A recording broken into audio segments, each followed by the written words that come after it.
অঙ্গনওয়াড়ি সেন্টারে baby toilet নির্মাণে দুর্নীতি ঘটনা কাতলামারা পঞ্চায়েত এলাকায় শিশুদের অধিকার হরণের এই ঘটনায় অভিযুক্তদের দৃষ্টান্তমূলক শাস্তির দাবি উঠেছে। দেশের প্রাথমিক শিক্ষার বিস্তারে অঙ্গনওয়াড়ি সেন্টারগুলির ভূমিকা অনস্বীকার্য।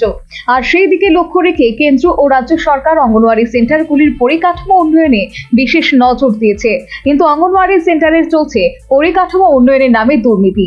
এমনই ছবি ধরা পড়েছে নিউজ ভ্যানগার্ডের ক্যামেরায়। মোহনপুর সিডিপিও অফিসের অধীন মোট 13টি বেবি টয়লেট নির্মাণের কাজ হাতে নেওয়া হয়। সিডিপিও দপ্তরের ইঞ্জিনিয়ারিং সেল না থাকার কারণে পুরো টাকাটাই ডিএম হয়ে আরডি দপ্তর তথা ব্লকের কাছে আসে। প্রতিটি বেবি টয়লেটের জন্য বরাদ্দ 36,000 টাকা। ব্লক এই বেবি টয়লেটগুলি পঞ্চায়েতের মাধ্যমে তৈরি করার সিদ্ধান্ত নেয়।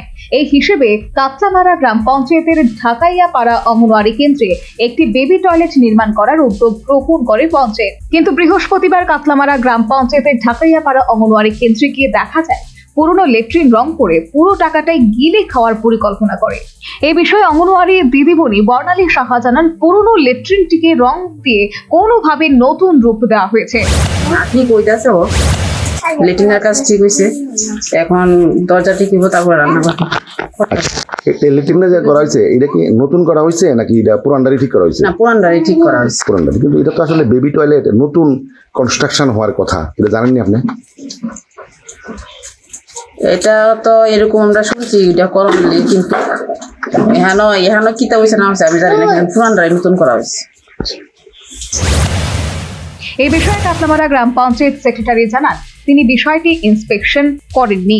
যদি এই ঘটনা তিনি দেখতে পান পুরনো লেট্রিনটিকে তৈরি করা হচ্ছে, তাহলে তিনি নতুন বেবি টয়লেট তৈরি করার উদ্যোগ গ্রহণ করবেন।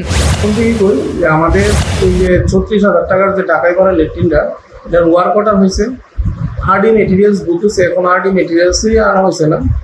কিন্তু যারা করবো এটা তারা জানে যে এটা করবো না করবো, কিন্তু এই যে রং করা দেওয়া হয়েছে, আপনি কইলেন রং করে দেওয়া, আপনি সম্পূর্ণভাবে পুরানো ডালে রং করে দেওয়া হয়েছে, এই ক্ষেত্রে কিন্তু আমার কোনো জানা নাই। আর যদি ওখানে আপনার এই কথা অনুযায়ী আমি ইন্সপেকশনে যাবো, গিয়ে সেগুলি দেখি যে এইরকম অবস্থা হইতেছে, পুনরায় নতুনভাবে আমি লেট্রিনটা তৈরি করানোর ব্যবস্থা করব, যেহেতু যে এস্টিমেট এবং গাইডলাইন আছে, গাইডলাইন মোতাবেক এটা করে দেওয়া হবে। এমন নতুনই করা নতুন করার নিয়ম, কারণ আমারটা ঠিক জানা নাই যে পুরানোর মধ্যেই।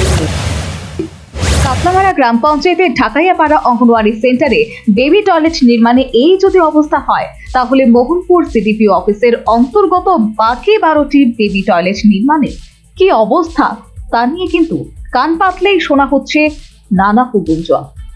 Bureau report, news vanguard.